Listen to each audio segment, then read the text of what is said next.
పేరు? అశోక్. అశోక్. ఏం చేస్తావు తమ్ముడు? Auto driver. Auto driver. ఎట్లుంది తమ్మి మీ బిజినెస్ ఎట్లా అనిపిస్తుంది ఇప్పుడు ఆటో బిజినెస్ డ్రైవర్? అయితే ఏం లేదు, అంతా దందలు. దందా వేస్టే. ఎందుకు? వీడు వచ్చి నుంచి వేస్ట్ అయిపోయింది ఎవరు వచ్చింది? రేవంత్ రెడ్డి. ఆ, మో 4 నెలల ధర్నా చేసి రోడ్డు గురించి ఆ, నెల వేస్తానే మొల 3 నెలల దగ్గర రోడ్డులే ఏం లేవు, అలుగులో రోడ్లే లేవు అసలు సగం. ఉమ్. వీడు ఎందుకు వచ్చిందో ఎందుకు పోయిందో సంబంధం నాకైతే. అంటే ఆటో డ్రైవర్ల విషయానికి వస్తే సంవత్సరానికి 12,000 ఇస్తామన్నాడు కదా, ఈ 12 నెలలు కూడా అయిపోయింది, 14 నెలలు ఇప్పుడు ప్రభుత్వం రన్ అవుతుంది అంటే మరి మీ ఆటో డ్రైవర్లకు వచ్చినాయా పైసలు? ఒక్క రూపాయి 12 రూపాయలు వెళ్ళి 12,000 ఏం పోయిన వాడు ఉమ్, 12 రూపాయలు పెట్టి వెళ్ళాడు. ఉమ్. ఇది బేకార్ కాంగ్రెస్ ప్రభుత్వం అయితే అయ్, బేకారే ఉన్నది. ఎందుకు తమ్ముడు 6 గ్యారంటీలు అని చెప్పేసి ప్రతి గ్రామంలో ఫాములు నింపించుకున్నారు, అందరికి అమలు అవుతున్నాయి, ఒక్కొక్కటి ఇంప్లిమెంట్ చేస్తున్నాం, ఆల్రెడీ బస్సు ఇంప్లిమెంట్ అయిందని చెప్పేసి ముఖ్యమంత్రి చెప్తున్నాడు, మంత్రులు చెప్తున్నారు. బస్సు ఆ ఆడోళ్ళు ఉప్తే కూడా వాడు పైసలు లెక్క వచ్చిన వాడు ఆపనికి వచ్చేస్తాను ఆడోళ్ళు, ఆడోళ్ళు కూడా ఆపొచ్చిన వాడు ఎవరు ఆ బస్సు వాడు ఆపుతలే? ఆపుతున్నాడు. మరి ఇట్లా చేయి చూపిస్తే ఆపుతున్నప్పుడు పైసలు ఉన్నప్పుడు వాడి అమ్మ ఫిర్యాదు వాడు ఆపనికి వచ్చింది సరిగా ఉమ్. అట్లున్నది. మరి ఎట్లా చూడాలి ఈ 1 ఇయర్ పాలన? సగమన్న పెట్టేది టికెట్ ఆ, మొత్తం రాజ్యం వెళ్తాంటే ఎట్లా సగమన్న పెడితే నడుస్తుంది కదా. ఉమ్. ఆ? ఓకే. మరి వేస్టే ఉన్నది కదా నాకు తెలిసిన మటుకైతే. ఆ. మరి ఎట్లుంటుంది తమ్మి రేపు గ్రామ పంచాయతీ ఎలక్షన్స్ వస్తున్నాయి కదా, ఊర్లలో ఎట్లుండబోతుంది? టీఆర్ఎస్ వస్తుంది, ఉమ్?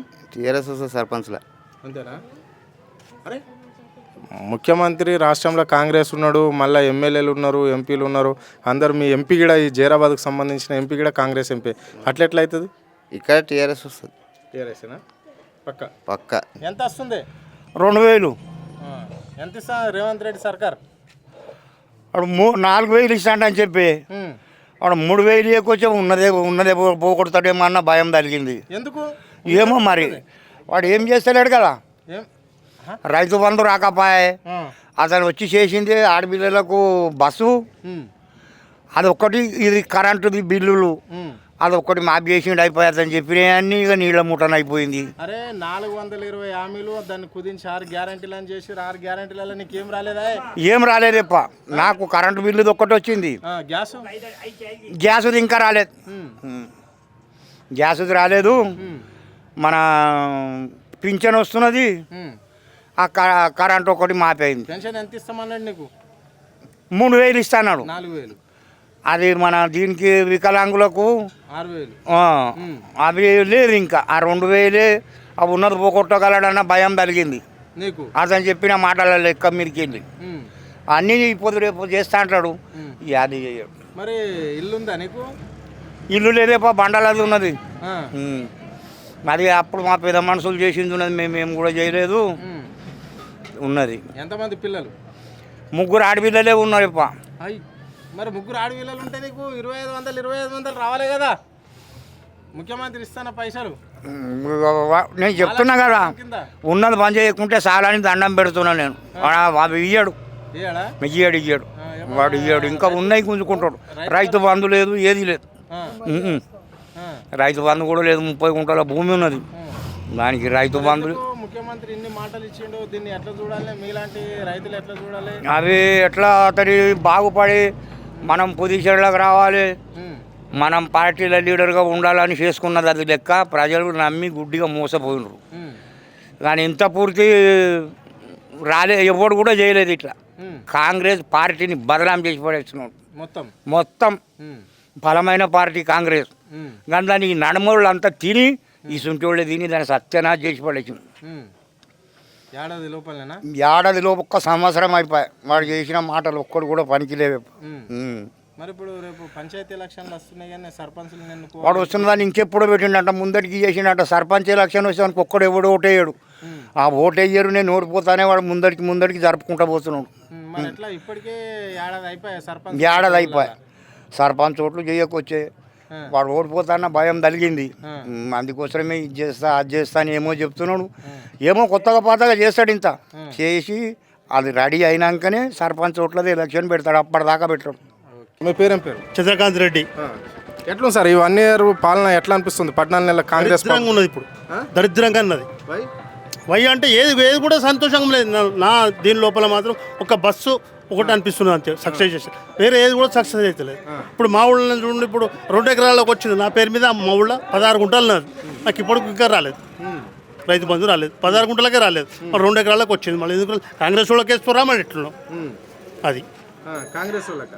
మరి కాంగ్రెస్ వాళ్ళకి ఎట్లా ఇస్తారే అంటే ఇప్పుడు అందరము మనము రైతులం అన్నప్పుడు భూమి ఉంటుంది మన దగ్గర ఆ భూమి అందరం మనము అక్కడ అగ్రికల్చర్ ఆఫీసర్లా మన దగ్గరకు మెసేజ్లు వస్తున్నాయి ఫోన్లకు కేసు నేను చెప్తున్నాను ఇప్పుడు చెప్పండి. ఇప్పుడు వయసు 70 సంవత్సరాలు నేను ఇంకా నా ఎక్స్పీరియన్స్ లోపల మీ వయసు లేదు ఎందుకని చెప్తాను కాంగ్రెస్ వాళ్ళు ఏమైనా చేయగలుగుతారు ఏమైనా చేయగలుగుతారు అన్నట్టు అదొకటి అప్పు పెట్టుకోండి పబ్లిక్ ఎట్లా అంటే నీకు ఇప్పుడు కాంగ్రెస్ వాళ్ళకి రావాలంటే చేయగలుగుతారు అట్లా మేనేజ్ చేస్తారు అట్లా వాళ్ళు ఇప్పుడు మా ఊళ్ళో నేను కాంగ్రెస్ వాళ్ళకి అడిగిన 2 ఎకరాలు చిల్లర వానికి వచ్చింది మరి నాకెందుకు 16 గుంటలకు నాకెందుకు రాలేదు అంటే నువ్వు కాంగ్రెస్ క్యాండిడేట్ కాదనే? కాదు కాదు ఇప్పుడు నేను ఊరు ప్రెసిడెంట్ ఇప్పుడు ఇగో ఈ అమ్మాయి ఈమె రుణమాఫీ ఇప్పుడు మన ఏవోకి అడిగితే ఏమంటుంది అంటే ఆ పై వాళ్ళకి ఏడికి పోతుంది పాప మమ్మీ పై వాళ్ళకి అడగాలంటే ఎక్కడ పోతుంది చెప్పండి అన్ని దరిద్రం స్కీమ్లే నా పేరు ప్రేమల అమ్మా నువ్వు ఏం పేరు అమ్మ నీ పేరు? నా పేరు పేమలమ్మ. ఏందమ్మా నీకు పెన్షన్ వస్తుందా? పింఛన అప్పు కోసము కొత్తూరు బ్యాంకులో పట్టుకుంటున్నారు. పెన్షన్ పింఛన్ ఏంది మొండి బకాయి ఉందా నీకు బ్యాంకులో? బ్యాంకులో బకాయి 2,00,000 ఉన్నాయి. 1,00,000 ఉందా?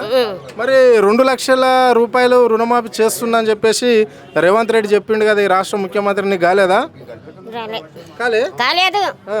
తిరుగుతున్నాము మళ్ళీ 60 ఏళ్ళు కట్టొచ్చినాము అన్న అప్పు తెచ్చి మిట్టికి తెచ్చి. ఎన్ని ఎకరాల భూమి ఉంది తల్లి? నాకు 2 ఎకరాలన్నర. 2 ఎకరాలన్నర. నీ రుణమాఫీ కాలేదు. మరి ఎట్లుంది అమ్మా ఇది రేవంత్ రెడ్డి సర్కార్కు? మరి పాత సీఎం ఉన్నాడు కదా కేసీఆర్ కు, ఆయనకి ఈయనకి తేడా ఏం కనిపిస్తుంది? కనిపిస్తున్నది తేడా ఏమది? అతనే మంచిగా ఉండే సార్ వచ్చి అంతా మాకు ముంచి పడేస్తున్నాడు. ఏం ముంచేస్తున్నాడు అమ్మా? ఇస్తున్నాడు ఏం చేస్తున్నాడు ఏమవుతున్నది రుణమాఫీల వరకు అదేమది ఏమైతే నాకు రానే రావు 2 మాటలు పాడేది ఇప్పుడు ఒకటేసారి రైతు బంధు ఏమి ఇస్తున్నాడు ద్వారా చాలా పరిచయం అది మాకు. అరే నీకు బస్ ఫ్రీ ఇచ్చిండు కదా, ఇంకా ఏం బస్ ఇవ్వండి కానీ మాకు అంతా అబద్ధాన్ని ఇచ్చాడు ఏం బస్ ఏమిటికి నీకు బస్ ఫ్రీ ఇచ్చిండు. మేము ఆడికి పోతాం ఎట్లేకు ఇక్కడ నీకు బస్ ఫ్రీ ఇచ్చిండు, గ్యాస్ ఫ్రీ ఇచ్చిండు, మళ్ళీ కరెంటు బిల్లు ఫ్రీ ఇస్తున్నాడు, 2,500 ఇస్తున్నాడు. ఇవన్నీ గట్ల తిడితే కాదు మాకిప్పుడు మిట్టికి తెచ్చి కట్టిన 60 ఏళ్ళు నేను ఇంకా కట్టాలి అంటుండే, ఇంకొక 1,00,000 కట్టాలి అంటున్నారు. ఎక్కడికి తెస్తున్నాను పేదదాన్ని, నాకు చేత కూడా కాకొచ్చింది పని ఎట్లా. మరి ఇప్పుడు నీ కోడళ్ళు మన్మరాన్లు ఉన్నారా? కోడలు ఉన్నది మన్మన్లు కూడా ఉన్నారు. మరి 2,500 వస్తున్నాయా తన్నాడు ఇంట్లో? నాకు 3 ఏళ్ళ రాకని వచ్చినాయి పింఛన.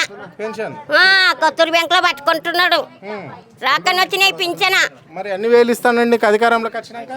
4 ఏళ్ళు ఇస్తున్నాడు. అప్పుడు మైకులో చెప్పుకుంటూ ఊరంతా తిరిగినప్పుడు ఇంకేం చేస్తాము మరి అట్లా. మరి ఇట్లా అయితే ఎట్లా?